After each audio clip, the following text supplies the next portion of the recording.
My mom threw me out at 16 to raise her new kids now that I'm rich. She demands I pay for their college, but what happened on my porch changed all.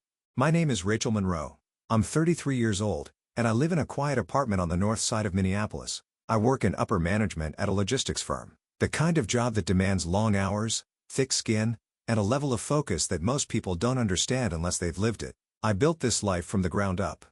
No trust fund, no emotional safety net, just persistence, pain and a deep hunger to prove I was more than what they said I'd become. That afternoon, I wasn't expecting anyone. I had just come home from a meeting, still wearing my heels and blazer, when I heard the knock. It wasn't hurried or hesitant, it was firm, familiar in a way I didn't like. When I looked through the peephole, I froze. It was my mother Evelyn, and standing behind her, arms crossed, was her husband Steve.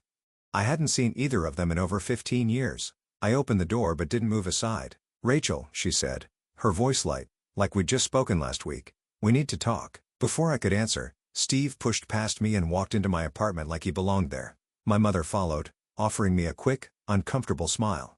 I stood still for a moment, stunned at their audacity, before slowly closing the door. I didn't invite them to sit. I didn't ask how they were. I waited. Steve got right to the point. "We heard about your promotion. So you're doing pretty well for yourself now." I nodded slowly, unsure where this was going but already bracing for impact. Evelyn chimed in. "The twins are starting college this fall, and, well, things are a little tight for us financially. We were hoping you could help out." Silence. I blinked. They weren't joking. After years of silence, after throwing me out of their lives at 16, they were standing in my living room asking me to pay for the very children they pushed me aside for.